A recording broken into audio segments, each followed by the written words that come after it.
अपने अपने अपने अपने रिकमेंडेशन दी है, तो उसके अकॉर्डिंग हम सारे के सारे कमीशन करेंगे। तो सबसे पहले है माध्यमिक शिक्षा आयोग। माध्यमिक शिक्षा आयोग क्या था बेटा?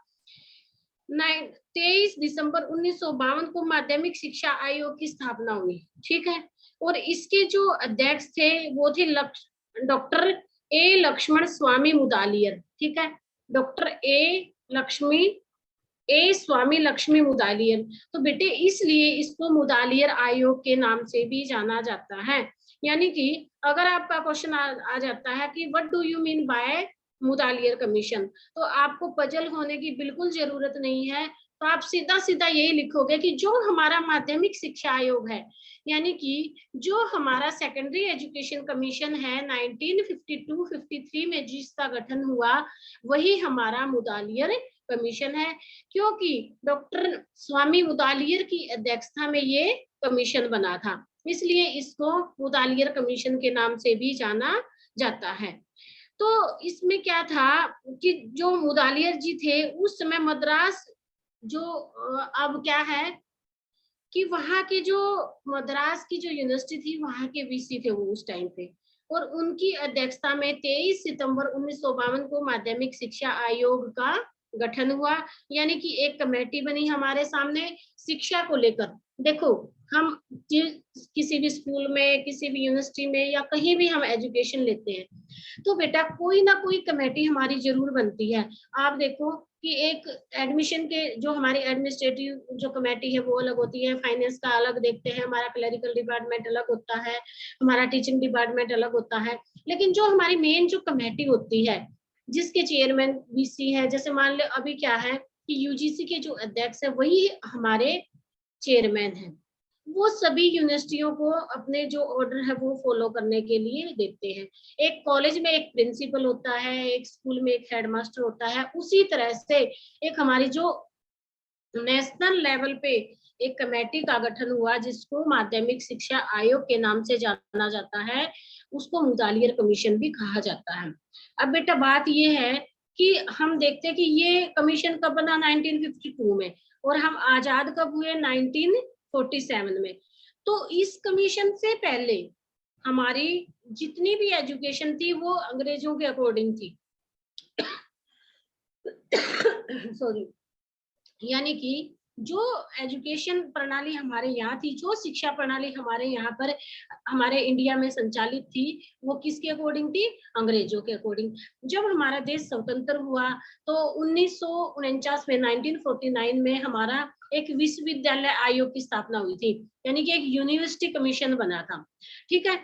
तो उसके बाद हमारा ये देखा गया कि भाई यूनिवर्सिटी लेवल पे तो बहुत सारी चीजें हमने चेंज की, लेकिन माध्यमिक शिक्षा क्या होती है कि ये हमारी मेन होती है। तो माध्यमिक शिक्षा स्तर पर भी हमें कुछ करने की जरूरत है। हमारी कैसी शिक्षा प्रणाली होनी चाहिए, कैसे हमारी टीचिंग मेथड होने चाहिए, करिकुलम क्या होना चाहिए, टेक्स्ट बुक कैसी होनी चाहिए, तो इन सभी मुद्दों पर विचार किया गया। तो सबसे पहले क्या है कि जो हमारा माध्यमिक शिक्षा आयोग था उसके कौन कौन से पहलू थे, यानी किस किस एस्पेक्ट्स पे डिस्कस किया गया, कौन कौन से प्रोविजन दिए गए, क्या क्या रिकमेंडेशन दिए गई, क्या क्या सजेशन दिए गए। तो सबसे पहले क्या किया गया कि इसकी उच्च माध्यमिक शिक्षा प्रणाली की स्थापना, यानी कि स्टेब्लिशन ऑफ हायर सेकेंडरी एजुकेशन। अब सेकेंडरी एजुकेशन और हायर सेकेंडरी एजुकेशन क्या है बेटा? सेकेंडरी एजुकेशन यानी कि हमारा माध्यमिक 10th तक, और हायर सेकेंडरी 11th 12th, तो हमारा या सीनियर सेकेंडरी भी इसको बोलते हैं। तो सीनियर सेकेंडरी तक हमारे सभी स्कूलों को कर दिया जाए, एक तो ये रिकमेंडेशन थी। दूसरा क्या हुआ कि डाइवर्जेंट कोर्सेज, यानी कि विभिन्न कोर्स हमारे, पहले क्या था कि हम 10वीं करते थे, 12वीं करते थे, बच्चा 12वीं के बाद बीए करता था, बीएससी बीकॉम जो भी करता था, इसके बाद वो अपना किसी भी फील्ड में वो जाता था। लेकिन अब उसकी जब ये हमारा आयोग बना तो उसमें ये डिसाइड किया गया कि हमें डिफरेंट डिफरेंट टाइप के कोर्सेज लाने चाहिए, चाहे वो हमारे वोकेशनल से रिलेटेड है, या हमारा कोई भी जैसे ITI का है, ड्राफ्ट्समैन का है, मैकेनिकल का है, लाइनमैन का है, इंजीनियर का है, कोई भी डिप्लोमा है, तो उसके संबंधित हमारे विभिन्न कोर्स होने चाहिए। इसके बाद है हमारा 3 लैंग्वेज फॉर्मूला, 3 भाषाओं का फार्मूला। ये आप लोगों ने, मैंने स्टार्टिंग में भी दिया था कि 3 लैंग्वेज फॉर्मूला हमारे जो कमीशन थे उन्होंने लागू किया था। तो सबसे पहले माध्यमिक शिक्षा आयोग ने 3 लैंग्वेज फॉर्मूला दिया। अब ये क्या था बेटा, मैंने पहले भी बताया है, एक हमारी जो है राजभाषा होनी चाहिए, यानी कि एक नेशनल भाषा, एक इंटरनेशनल भाषा, एक हमारी मातृभाषा। तो 3 तरह की हमारी लैंग्वेज होनी चाहिए जो बच्चे को पढ़ाई जानी चाहिए। इसके बाद था improvement in method of teaching, यानी कि जो हमारे शिक्षण विधियों में सुधार, इम्प्रूवमेंट। मैंने बताया कि जब हमारा देश गुलाम था अंग्रेजों के, तो अंग्रेजों के अकॉर्डिंग ये हमारी शिक्षा प्रणाली, हमारी सारी की सारी नीतियां, हमारे टीचिंग मेथड, सब कुछ अंग्रेजों के अकॉर्डिंग चलते थे। तो इसके बाद जैसे ही हम आजाद हुए, तो हम लोगों ने ये, हमारे सामने एक नीड हुई कि हमें अपने मेथड अपने अकॉर्डिंग अपनाने चाहिए, अपने बच्चों की सर्कमस्टांसिस के अकॉर्डिंग, बच्चों की नीड के अकॉर्डिंग, और बच्चों के इंटरेस्ट और उनके एज के अकॉर्डिंग हमें सारी की सारी शिक्षण विधियों में भी सुधार होना चाहिए। अब नेक्स्ट मुद्दा क्या था, वो था इम्प्रूवमेंट इन टेक्स्ट बुक। मैंने अभी बताया है कि बेटे टेक्स्ट बुक का, अब आप बोलोगे कि टेक्स्ट बुक का क्या मुद्दा हो सकता है, तो टेक्स्ट बुक का भी जैसे आप, हम देखते हैं कि प्री प्राइमरी की जो बुक्स होती है बेटा, बहुत ज्यादा कलरफुल होती हैं, अट्रैक्टिव होती हैं, बोल्ड जो है उनकी लाइनें होती हैं, जो वर्ड्स होते हैं वो भी बोल्ड होते हैं। क्यों? क्योंकि उन बच्चों को, उन बच्चों का इंटरेस्ट क्रिएट करने के लिए वो सारी बुक्स हमारी लगाई जाती है। अब देखते हैं हम CBSE की बुक्स होती है हमारी, SCRT की, NCRT की बुक्स, तो वो किस तरह की होती है, कलरफुल होनी चाहिए या नहीं होनी चाहिए, पिक्चराइजेशन उनमें होना चाहिए, हेडिंग उनमें बोल्ड होने चाहिए, मतलब इस तरह की सारी चीजें हमारी उसमें डिस्कस की गई। तो फिर है हमारा इम्प्रूवमेंट इन एग्जामिनेशन सिस्टम, यानी कि हमारा जब सारी चीजें हमें देखनी है तो एग्जामिनेशन सिस्टम को हम नहीं छोड़ सकते। तो इस आयोग का ये भी मानना था कि हमें एग्जाम किस तरह से करवाना चाहिए, ओरल होना चाहिए, रिटन होना चाहिए, या फिर ओरल और रिटन दोनों में होना चाहिए, या इंटरव्यू या वाइवा वाइज हमारा एग्जाम होना चाहिए। तो ये भी मुद्दा हमारे सामने रखा गया। इसके बाद था कि improvement the physical welfare of the student, यानी कि बच्चों की भौतिक उन्नति में सुधार। अब क्या था कि हमारा सिर्फ सिर्फ और सिर्फ टीचिंग की तरफ ध्यान दिया जाता था, बच्चों की एक्स्ट्रा को करिकुलर एक्टिविटीज को, या फिर हमारी फिजिकल एजुकेशन को, स्पोर्ट्स को, म्यूजिक है, ड्राइंग है, या फिर कोई भी किसी भी प्रकार की अदर एक्टिविटी थी उसके ऊपर फोकस नहीं किया जाता था। तो इस आयोग का ये मानना था कि हमें बच्चों को एजुकेशन के साथ साथ को करिकुलर एक्टिविटी में भी पार्टिसिपेट करवाना चाहिए, को करिकुलर एक्टिविटी में भी बच्चों का आगे बढ़ चढ़कर भाग होना चाहिए, ताकि उनका फिजिकल डेवलपमेंट भी हो सके। इसके बाद है हमारा improvement the building and equipment, निर्माण एवं सामग्री में सुधार, यानी कि जो हमारी टीचिंग मटेरियल इसमें आ जाएंगे बेटा, टीचिंग एड्स हो गए, चाहे हमारा चार्ट है, मॉडल है, या फिर कोई भी अदर्स जो इक्विपमेंट है बच्चों की स्टडी से रिलेटेड, तो उसमें भी हमारा सुधार होना चाहिए। तो ये मुद्दे थे जो हमारे माध्यमिक शिक्षा आयोग के सामने रखे गए। अब क्या है कि फंक्शन ऑफ द कमीशन, या इस आयोग के कार्य क्या थे, ठीक है, तो ये सारे जितने भी मुद्दे थे बेटे, ये इसके कार्य भी हैं और यही इसके फंक्शन भी हैं। अब है एम्स ऑफ एजुकेशन। अब माध्यमिक शिक्षा आयोग का ये मानना था कि शिक्षा का उद्देश्य क्या होना चाहिए।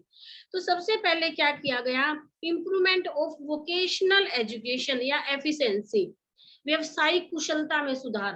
बेटे अगर, वैसे तो ये 16 मार्क्स का क्वेश्चन आएगा, अगर मान लो कोठारी कमीशन, इसके बाद में कोठारी कमीशन करवाऊंगी, अगर कोठारी कमीशन आपका 16 मार्क्स का आता है, तो फिर मुतालियर कमीशन जो मैं अभी करवा रही हूँ, इसके एम्स भी पूछे जा सकते हैं 4 नंबर में। तो हर क्वेश्चन को आप अच्छे से तैयार करोगे।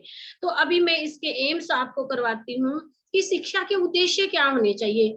मुतालियर जी ने शिक्षा के क्या उद्देश्य माने, माध्यमिक शिक्षा आयोग के अनुसार शिक्षा के उद्देश्य क्या है।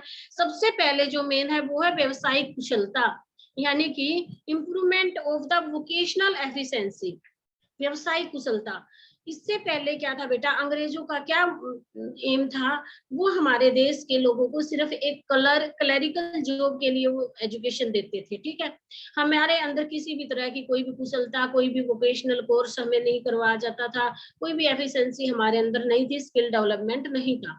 तो इस आयोग का सबसे बड़ा जो मुद्दा था या उद्देश्य था, वो यही था कि विद्यार्थियों में कार्य करने के प्रति बच्चों को ज्यादा से ज्यादा जागरूक किया जाए, उनको स्किल डेवलपमेंट के विषय में बताया जाना चाहिए, उन हाथ से किए हुए कामों में उनका ज्यादा से ज्यादा इंटरेस्ट क्रिएट करना चाहिए। तो मतलब जो हमारी एकेडमिक जो एजुकेशन है, हमारा एकेडमिक के साथ साथ वोकेशनल जो गाइड्स है उसका भी प्रयोग हमें करना चाहिए। व्यवसायिक शिक्षा पर सबसे अधिक ध्यान दिया गया। सेकंड है हमारा डेवलपमेंट ऑफ लीडरशिप। अब जो नेक्स्ट उद्देश्य क्या है, एम्स ऑफ एजुकेशन क्या था कि डेवलपमेंट ऑफ लीडरशिप। तो एरिस्टोटल के अनुसार जैसे government is a democracy is of the people by the people और फॉर द पीपल। जैसा कि बेटा हम सब जानते हैं कि भारत में प्रजातंत्र सरकार है, और एरिस्टोटल का क्या मानना है, the government is in democracy is of the people by the people और फॉर द पीपल। यानी कि लोकतंत्र क्या है, लोगों की सरकार है, लोगों के द्वारा बनाई जाती है और लोगों के लिए ही है। तो ये डेमोक्रेसी है, ठीक है। तो इसमें प्रत्येक व्यक्ति अपने आप में एक लीडर है, यानी कि हम अपना नेतृत्व खुद कर सकते हैं, या फिर हम अपने द्वारा चुने हुए लोगों को भी हम सरकार में भेजकर वो हमारा नेतृत्व, वो हमारा रिप्रेजेंटेटिव वो बन सकते हैं। तो इस तरह के गुणों का विकास भी हमारी जो माध्यमिक शिक्षा आयोग है उसने किया। इसके बाद है थर्ड पॉइंट हमारा डेवलपमेंट ऑफ डेमोक्रेटिक सिटीजनशिप, यानी कि डेवलपमेंट ऑफ डेमोक्रेटिक सिटीजनशिप, यानी कि हमारे लोकतांत्रिक जो नागरिकता का विकास करना या प्रजातांत्रिक नागरिकता का विकास करना।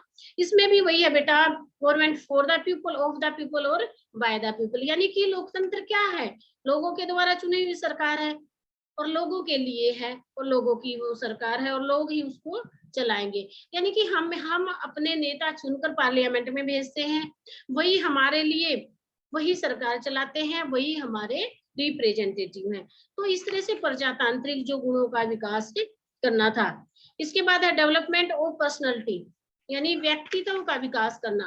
डेवलपमेंट ऑफ पर्सनैलिटी में क्या आएगा बेटा, इसमें भी वही आएगा हमारा कि बच्चे को ज्यादा से ज्यादा क्रिएटिविटी पे ज्यादा फोकस किया जाना चाहिए। पर्सनालिटी डेवलपमेंट में क्या है बेटा कि बच्चे का ऑल राउंड डेवलपमेंट करना चाहिए, चाहे वो बच्चा जिस चीज में उसका इंटरेस्ट है। अगर स्पोर्ट्स में तो स्पोर्ट्स में जाना चाहिए, अगर ड्राइंग में है तो ड्राइंग में, अगर पेंटिंग है या फिर एकेडमिक है, साइंस है, म्यूजिक है, जिस चीज में बच्चा जाना चाहे उस चीज का हमें बच्चे को एजुकेशन देनी चाहिए, ताकि उसके व्यक्तित्व का विकास हो सके। तो इस तरह से ये हमारे माध्यमिक शिक्षा आयोग के एम थे, यानी उद्देश्य थे। सबसे पहले मैंने इसकी समरी करवाई है। इसके बाद क्या है कि कौन कौन से एस्पेक्ट्स पे फोकस किया गया और फिर इसके एम्स क्या थे। अब बेटे हम देखते हैं कि स्ट्रक्चर ऑफ एजुकेशन क्या था, यानी कि माध्यमिक शिक्षा आयोग के अनुसार हमारा स्ट्रक्चर क्या था, किस तरह का ढांचा था। तो माध्यमिक शिक्षा आयोग का मानना था कि माध्यमिक शिक्षा की अवधि 11 से 17 वर्ष तक की एज तक होनी चाहिए।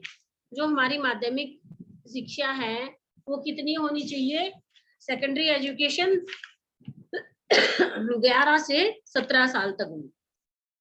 तो इसमें क्या माना गया कि इसमें 8+3+3 का अर्थात मिडिल जो क्लास है हमारी 8 वर्ष तक होनी चाहिए, उच्च माध्यमिक शिक्षा 3 वर्ष की होनी चाहिए, इसके बाद 3 वर्ष का डिग्री कोर्स होना चाहिए। यानी कि माध्यमिक शिक्षा ने क्या फॉर्मूला दिया बेटा, 8+3+3। जैसे अब हमारा क्या है, कोठारी कमीशन ने आगे जाके चेंज किया था, 10+2+3 है, यानी 10वीं तक हमारी क्या है, सेकेंडरी एजुकेशन, 12वीं तक हमारा सीनियर सेकेंडरी एजुकेशन, और +3 यानी कि हमारा डिग्री कोर्स, चाहे हम बीकॉम करते हैं, बीए करते हैं या बीएससी करते हैं। लेकिन जो मुदालियर कमीशन था इसका ये मानना था कि 8+3+3 का फॉर्मूला यूज होना चाहिए। क्या होना चाहिए एजुकेशन का स्ट्रक्चर, 8+3+3। तो 8वीं कक्षा जो है हमारी उस तक हमारी क्या है, माध्यमिक शिक्षा होनी चाहिए।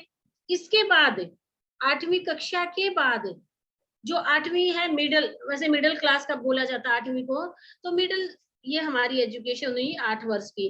इसके बाद है उच्च माध्यमिक शिक्षा, यानी कि हायर एजुकेशन, हायर सेकेंडरी वो कितनी होनी चाहिए हमारी 30, 8 के बाद 3 साल और लगाओ आप, 9वीं 10वीं 11वीं, तो इस तरह से 3 साल का ये इन्होंने माना, और प्लस 3 साल का इन्होंने डिग्री कोर्स माना। तो टोटल हमारा कितना हुआ, 8 से 14 साल की इन्होंने एजुकेशन मानी है। लेकिन अभी हमारी क्या है, 10 + 2 + 3, यानी अब हमारी 15 साल की है।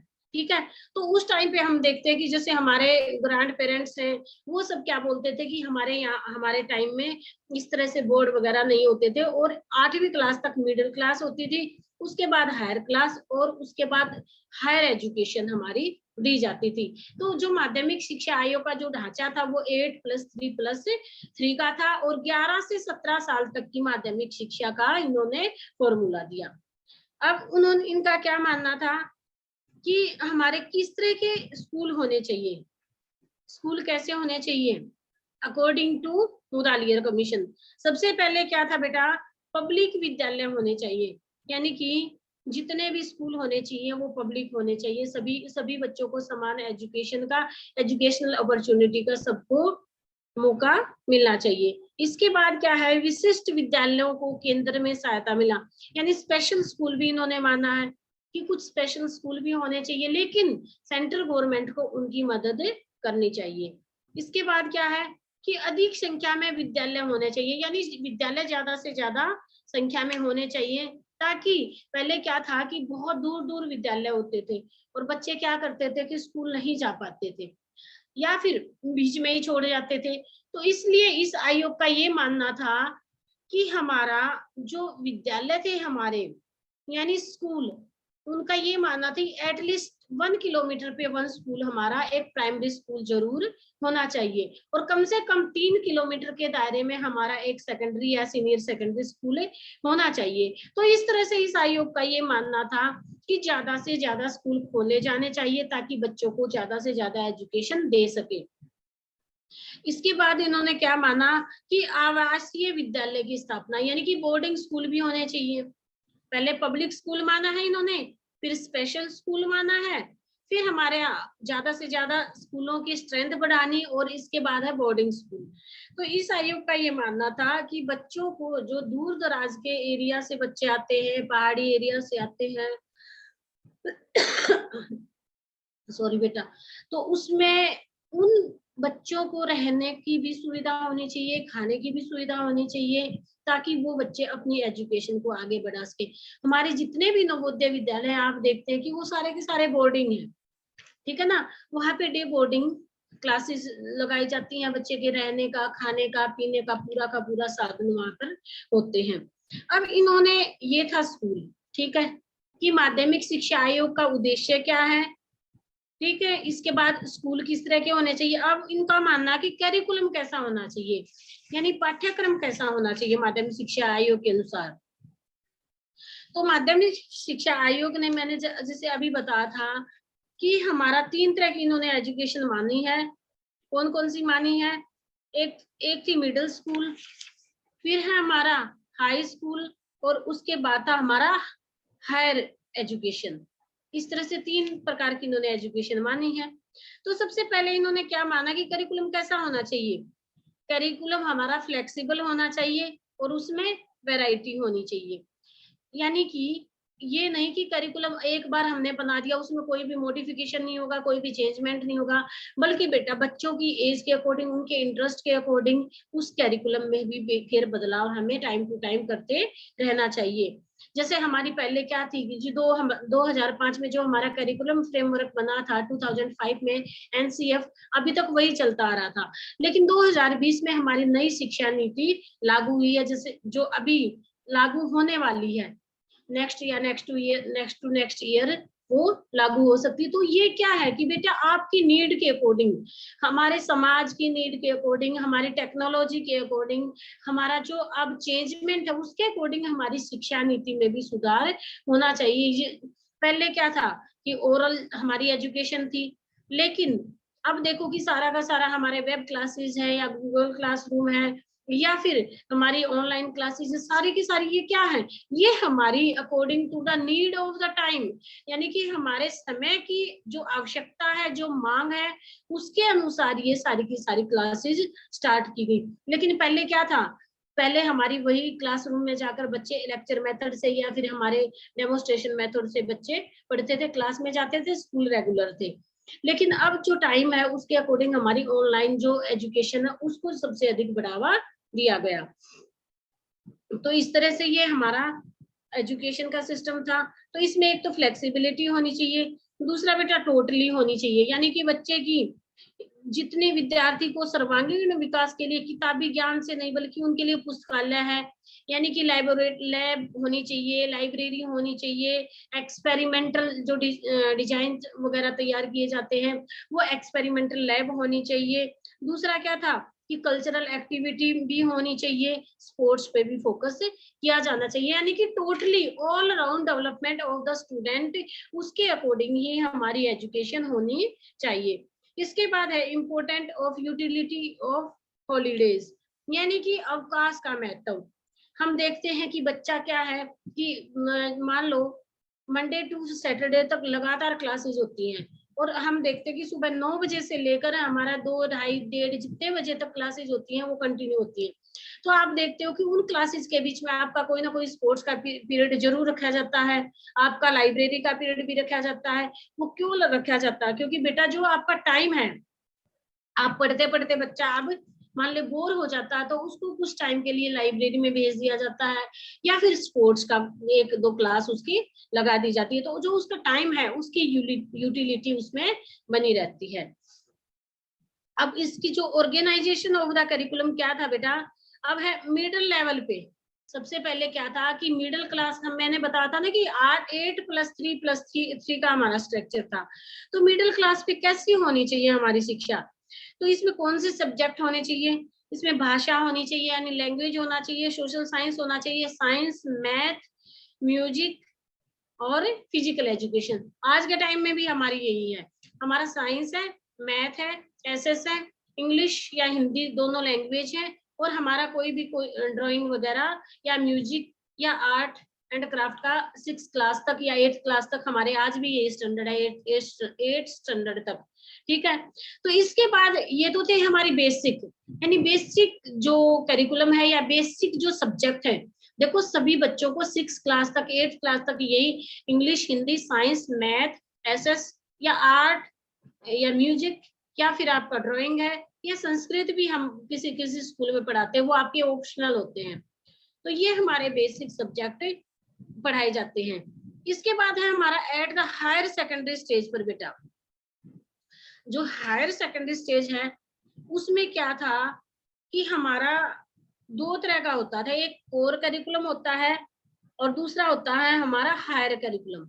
ठीक है, कोर क्या होता है बेटा, इसके अंतर्गत कौन कौन से विषय आते हैं, इसमें भी बेटा वही आते हैं हमारे, जैसे सबसे पहले तो लैंग्वेज है।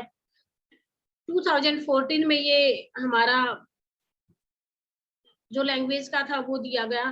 तो सबसे पहले क्या है कि मातृभाषा, मान लो हमारी मातृभाषा हिंदी है तो हम हिंदी भाषा को यूज करेंगे, क्योंकि 3 लैंग्वेज फॉर्मूला हमारे मुदालियर कमीशन ने हमें दिया है। ठीक है, इसके बाद जिन्होंने मिडिल में अंग्रेजी नहीं पढ़ी वो बच्चे इंग्लिश भी ले सकते हैं आगे, या फिर हिंदी को छोड़कर कोई आधुनिक भाषा ले सकते हैं। कहने का मतलब ये है कि कोई ना कोई लैंग्वेज हमारी जरूर होनी चाहिए, चाहे हिंदी, इंग्लिश, फ्रेंच या फिर तमिल, तेलुगु, जिस भी एरिया की मातृभाषा जो है उसका प्रयोग हमें जरूर करना चाहिए। तो ये था लैंग्वेज। इसके बाद क्या था, दूसरा क्या था कि हमारा एसएस होना चाहिए, जीके होना चाहिए और जीएस होना चाहिए, यानी कि जनरल साइंस है। फिर एलिमेंट्री मैथमेटिक्स होना चाहिए। इसके बाद दूसरा क्या था कि हमारी सिलाई, कढ़ाई, बुनाई, मॉडलिंग है, या जैसे हमारा गार्डनिंग है, टाइपिंग है या वर्कशॉप, यानी इस तरह की भी एजुकेशन हमारे करिकुलम में होनी चाहिए कि सिर्फ ये नहीं कि हिंदी, इंग्लिश, एसएस पढ़ा, बल्कि इसके साथ साथ स्किल डेवलपमेंट भी होना चाहिए। इसके लिए बच्चों को चाहे कढ़ाई है, बुनाई है, या फिर जैसे लिफाफे बनाना, इस तरह के लेडीज जो काम करती हैं उस तरह के काम भी होने चाहिए, या गार्डनिंग भी हो सकती है या कोई भी वर्कशॉप भी हो सकती है। इसके बाद था हायर करिकुलम। तो हायर करिकुलम में क्या आएगा बेटा, कमीशन ने उच्चतर माध्यमिक में अनेक समूह यानी बहुत सारे ग्रुप डिवाइड कर दिए गए। हम देखते हैं तो इसमें जैसे ह्यूमैनिटीज का है, टेक्नोलॉजी का है, एग्रीकल्चर का है, होम साइंस का है, साइंस है, कॉमर्स और फाइन आर्ट। आप देखते हो कि जब बच्चा 10th के बाद 12th में 11th में आता है तो वो अपनी स्ट्रीम चूज करता है। तो उसमें क्या है, चाहे वो ह्यूमैनिटीज को ले लो, आर्ट्स यानी कि आर्ट्स के सब्जेक्ट होंगे, कॉमर्स होगा, साइंस का है, या टेक्नोलॉजी को हम ले लेते हैं, या फिर एग्रीकल्चर में भी हम जा सकते हैं, बीएससी एग्रीकल्चर से जैसे हम कर सकते हैं। उसके बाद होम साइंस है, 11th-12th में होम साइंस के बाद होम साइंस ऑनर्स कर सकते हैं। तो इस तरह से जो स्ट्रीम हमें लेनी है वो हम हायर करिकुलम में ऐड करते हैं। तो इस तरह से जो हमारा मुदालियर कमीशन है, इसने हमारा 2 तरह से करिकुलम का डिजाइन किया है, करिकुलम का डेवलपमेंट किया। सबसे पहले मिडिल लेवल पे, उसके बाद हायर लेवल पे। हायर लेवल पे 2 भागों में डिवाइड किया गया है, कोर करिकुलम और हायर करिकुलम। कोर में हमारा क्या आ जाएगा, जो हमारे बेसिक सब्जेक्ट है वो आ जाएंगे, और जो हमारा हायर है उसमें क्या आ जाएगा कि जो स्ट्रीम हम लेना चाहते हैं वो करिकुलम हमारा आ जाता है। अब इस आयोग के अनुसार हमारी बुक्स कैसी होनी चाहिए बेटा, यानी कि आप लोगों ने देखा कि हमारे टीचिंग मेथड वगैरह सब कुछ इसमें दिया गया है। तो अब बुक्स कैसी होनी चाहिए माध्यमिक शिक्षा आयोग के अकॉर्डिंग। सबसे पहले क्या है कि जो है जो शक्ति समिति का प्रावधान माध्यमिक शिक्षा के अनुसार क्या पाठ्य पुस्तकों में भी सुधार करना चाहिए, जैसे मैंने पहले ही बताया था आप लोगों को। तो सबसे पहले क्या होने चाहिए, publication of the text book, यानी पाठ्य पुस्तकों का प्रकाशन होना चाहिए। प्रकाशन यानी कि कोई भी अच्छा सा जो पब्लिशर ISBN या ISSN नंबर, एक नंबर होता है बेटा, वो नंबर हर बुक पे लिखा होता है, ISSN नंबर या ISBN नंबर जो भी होता है। तो वो क्या होता है कि वो हमें वो ऑथोराइज होती हैं, अथॉरिटी हमें मिली होती है उस बुक के पब्लिकेशन की। तो हर बुक कैसी होनी चाहिए, वो पब्लिश होनी चाहिए, चाहे वो SCERT की है या NCERT की या CBSE की, कोई भी बोर्ड हो उसकी बुक बोर्ड की तरफ से पब्लिश होनी चाहिए। इसके बाद है हमारा रेफरेंस बुक। आप देखते हो कि आप सारे के सारे बच्चे ये पूछते हैं फर्स्ट ईयर वाले कि मैम कौन सी बुक लेनी है। तो सभी क्या बोला जाता है कि वैसे तो टोटल सिलेबस आपका लक्ष्मी वाली गाइड की कवर करती है, लेकिन बेटा आप रेफरेंस बुक भी ले सकते हो। जैसे मैंने बताया था उस दिन वालिया की है, सचदेवा की है, सेकेंडरी एजुकेशन कमीशन की है। तो वो क्या होती है, वो रेफरेंस बुक होती है। यानी कि जो रेफरेंस बुक क्या होती है कि हमारा जो टेक्स्ट बुक है उसमें 2 या 3 बुक्स हम लेकर उस टॉपिक से रिलेटेड हम जो मैटर होता है उसको अपने नोट्स वगैरह बना सके, ताकि हमें ज्यादा से ज्यादा नॉलेज मिल सके, इसलिए रेफरेंस बुक भी होनी चाहिए। इसके बाद है लैंग्वेज बुक। तो लैंग्वेज का तो मैंने पहले ही बताया कि जो हमारी मदरहुड है या हमारी जो मातृभाषा है, जो मदर टंग है हमारी, उसका होनी चाहिए। दूसरा हमारा नेशनल और इंटरनेशनल लैंग्वेज का भी डेवलपमेंट होना चाहिए। इसके बाद क्या है, recommendation of the text book, पाठ्य पुस्तकों का अनुमोदन। अनुमोदन क्या होता है बेटा कि कौन सी बुक कौन से ईयर में पब्लिश की गई, अनुमोदित की गई, उसका चयन किया गया, कौन कौन सी शिक्षा संस्थाओं में उसको लागू किया गया, ठीक है ना, इस तरह की बुक होनी चाहिए। इसके बाद है इंक्लूजन ऑफ पिक्चराइजेशन, यानी कि चित्रित होनी चाहिए, चित्रों का समावेश। देखो प्राइमरी लेवल पे जो हमारी बुक्स होती है वो ज्यादा से ज्यादा अट्रैक्टिव, कलरफुल, बोल्ड जो वर्ड्स हैं वो होने चाहिए। इसके बाद जो हमारे 6, 7, 8 की जो बुक्स होती है उसमें भी हमारा पिक्चराइजेशन होता है। इसके बाद क्या है कि हमारा जो हायर एजुकेशन आ जाता है हमारा, यानी कि उच्च शिक्षा आयोग, तो उस टाइम पे हमारी बुक्स ज्यादा पिक्चराइजेशन नहीं होती है, बल्कि ब्रीफली वो दिया होता है। इसके बाद है improvement in the method of teaching, शिक्षण विधियों में सुधार। शिक्षण विधियां कैसी होनी चाहिए हमारी, उसके विषय में इस आयोग का क्या मानना है कि कोई प्रत्येक टीचर का जो उद्देश्य होता है वो बच्चों के अंदर ज्यादा से ज्यादा वैल्यू या फिर हमारी आदत या मनोवृत्ति का विकास करना, यानी कि बच्चों का इंटरेस्ट क्रिएट करना, हैबिचुअल उनको स्टडी की हैबिट डालना, उनके अंदर वैल्यू एजुकेशन उनको प्रोवाइड करना। फिर क्या है कि डेवलपिंग जो प्रोग्राम है होते हैं बेटा, वर्कशॉप है, सेमिनार है, या कोई भी जैसे एक्सपेरिमेंटल है, डेमोन्स्ट्रेशन है, कोई भी एक्सपेरिमेंट बच्चों को करवाना लाइब्रेरी में, सॉरी लैब में ले जाकर, कोई भी साइंस का है तो साइंस का कोई एक्सपेरिमेंट करवाना, या हमारा साइकोलॉजी से रिलेटेड एक्सपेरिमेंट है वो करवाना, वर्कशॉप करवाना, सेमिनार करवाना। तो इस तरह की जो चीजें हैं, जो लेक्चर मेथड है उसके थ्रू बच्चों को समझाएं। इसके बाद क्या था कि शिक्षण विधियों में टीचर कैसा होना चाहिए, ईमानदार होना चाहिए। उनको अपने सबसे मेन क्या है कि बच्चों की जो इंटरेस्ट है उसके अकॉर्डिंग स्टडी पर फोकस किया जाना चाहिए। टीचर सेंटर्ड एजुकेशन ना होकर स्टूडेंट सेंटर्ड एजुकेशन पर फोकस किया जाना चाहिए। इसके बाद क्या है कि जो हमारे शिक्षण विधियां हैं वो सभी बच्चों के अकॉर्डिंग होनी चाहिए, चाहे बच्चों का एवरेज लेवल है या बिलो एवरेज है या फिर वो बच्चा सुपीरियर है। तो एक्सीलेंस बच्चा है या मिडिल क्लास बच्चा है, तो सबके अकॉर्डिंग जो हमारे टीचिंग मेथड है वो होने चाहिए। ये नहीं कि इंटेलिजेंट बच्चों के अकॉर्डिंग हमारे मेथड हो। इसके बाद क्या कि शिक्षण विधियां ऐसी होनी चाहिए जिनसे हमें प्रोजेक्ट पर आधारित भी होनी चाहिए, जिनसे हमें ज्ञान मिल सके, फर्दर जो हमारा नॉलेज है वो बढ़ सके। यानी कि बच्चे के अंदर क्यूरियोसिटी का डेवलपमेंट हो, बच्चे के अंदर एक क्रिएटिविटी आए, इस तरह का मेथड हमें यूज करना चाहिए। कि ये नहीं कि बच्चों को बोरिंग लगे और वो अपनी क्लास भी अटेंड ना करना चाहे। तो कुछ बच्चे हम लोग देखते हैं कि जब टीचर को ही हमारा बेटा, आप भी फ्यूचर टीचर हो और आज तक आप टीचर से ही पढ़े हो, जब टीचर को अपने कंसेप्ट का ढंग से नॉलेज नहीं होगा तो क्लास में ना तो डिसिप्लिन होगा, ना क्रिएटिविटी आएगी, और ना ही बच्चों का कंसेप्ट क्लियर होगा, ना ही बच्चे इंटरेस्ट लेंगे।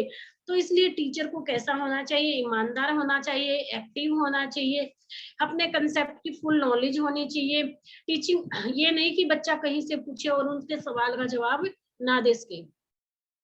तो इसलिए हमारे जो शिक्षण विधियां हैं या हमारे टीचिंग मेथड है वो भी हमारे बच्चों के अकॉर्डिंग होने चाहिए। अब है इम्प्रूवमेंट इन एजुकेशन सिस्टम, ये था टीचिंग मेथड में। अब एजुकेशन सिस्टम में क्या होना चाहिए बेटा, सबसे पहले है हमारा सब्जेक्टिविटी, यानी सब्जेक्टिविटी पर ध्यान देना चाहिए। बच्चों के अंदर दीर्घ उत्तरीय प्रश्नों की जांच में अध्यापक का अपना कर्तव्य भी ठीक से नहीं निभा पाते। कई बार क्या होता है कि हमें लॉन्ग क्वेश्चन, जैसे पहले क्या होता था 5 क्वेश्चन दे दिए जाते हैं, जैसे आपका भी यही है कि 4 आपके लॉन्ग क्वेश्चन आएंगे, तो इसमें सब्जेक्टिविटी आ जाती है। लेकिन हमें जो हमारे देखो बड़े बड़े जितने भी टेस्ट हैं, चाहे हमारा यूपीएससी का है, यूजीसी नेट है, सीबीएसई का हमारा सी टेट है, एच टेट है, बी टेट है, जितने भी टेट है वो ऑब्जेक्टिव टाइप है। तो इसलिए हमारी जो टीचिंग जो है हमारा एग्जामिनेशन सिस्टम है उसमें हमें सब्जेक्टिविटी की जगह ऑब्जेक्टिविटी पर हमारा फोकस होना चाहिए। इसके बाद क्या है कि बच्चों को सर्टिफिकेट देना, नेचर ऑफ सर्टिफिकेट, यानी कि जब भी बच्चा फर्स्ट सेकंड थर्ड आता है या फिर बच्चे के मार्क्स आते हैं, ग्रेड अच्छे आते हैं, उनको सर्टिफिकेट भी प्रोवाइड करना चाहिए। इसके बाद है बेटा को करिकुलर एक्टिविटी, तो इसमें भी यही दिया गया है कि बच्चों की ज्यादा से ज्यादा, मैंने अभी पहले बताया आप लोगों को कि ज्यादा से ज्यादा को करिकुलर एक्टिविटी में बच्चों का पार्टिसिपेट होना चाहिए, स्किल डेवलपमेंट होनी चाहिए, क्रिएटिविटी होनी चाहिए। और इसके बाद है हमारा इवेल्युएशन, मूल्यांकन क्या होना चाहिए।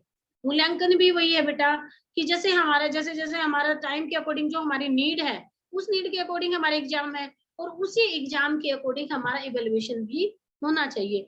तो दूसरा क्या है कि इवेल्युएशन के अकॉर्डिंग बच्चों को ग्रेडिंग देना है या मार्क्स देना है, डिवीजन देनी है, उनको प्रमाण पत्र अंकित यानी लिखे होने चाहिए उन पे कि फर्स्ट डिवीजन है। जो मान लो जो मार्कशीट हमें दी जाती है उस पे हमारा लिखा होता है कि फर्स्ट डिवीजन है, सेकंड डिवीजन है या थर्ड डिवीजन है, या फिर कौन से ईयर में ये पास आउट है, तो वो कितने मार्क्स किस सब्जेक्ट में। तो इस तरह से एक अच्छी मार्कशीट या एक अच्छा सर्टिफिकेट बच्चों को देना चाहिए। तो ये माध्यमिक शिक्षा आयोग का मानना था। इसके बाद बेटा फाइनेंस क्या था इनका, फाइनेंस यही था बेटा कि सेंट्रल गवर्नमेंट और स्टेट गवर्नमेंट दोनों ही सहयोग से एजुकेशन को आगे बढ़ाएं। यानी कि कुछ स्टेट गवर्नमेंट के पास अगर फंड नहीं है तो सेंट्रल गवर्नमेंट भी उसमें अपना जो इन्वॉल्वमेंट है, जो फंड है वो दे सकती है। जैसे अभी क्या था कि हमारा जो नया बजट था उसमें जो एजुकेशन पे कितना था कि हमारा एजुकेशन पे 6% हमारा टोटल जो फंड है उसका लगाना चाहिए। या फिर दूसरा क्या है कि जितने भी माध्यमिक स्कूल हैं उनके पुनर्गठन के लिए जिम्मेवारी, यानी हमारे जितने भी सेकेंडरी स्कूल हैं उनका टाइम टू टाइम उनके अंदर जो उनका ऑर्गेनाइजेशन है वो करना चाहिए। उनमें क्या क्या कमियां हैं, किस चीज की जरूरत है, क्या क्या फैसिलिटी बच्चों के पास नहीं है, बिजली की, पानी की, टॉयलेट की, या फिर क्लासरूम से रिलेटेड है, या उनकी इंफ्रास्ट्रक्चर से रिलेटेड है, तो वो सारी की सारी जो कमियां हैं वो भी दूर की जानी चाहिए। तो ये था आपका मुदालियर कमीशन, माध्यमिक शिक्षा आयोग या सेकेंडरी एजुकेशन कमीशन। तो ये बेटा एक बहुत इंपॉर्टेंट टॉपिक था हमारा। इससे आगे 3-4 कमीशन और हैं, वो मैं अगली अगली क्लासेस में करवाऊंगी। तो सभी बच्चे अपना नोट्स बना लेना इस पे, ठीक है। अब और किसी को कुछ पूछना है तो वो मेरे से पूछ सकते हैं, टाइम बहुत कम है। मैम ये कौन से ईयर में बना था ये कमीशन, सेकेंडरी एजुकेशन कमीशन? बेटा ये 1952-53 में लागू हुआ था, 53 में।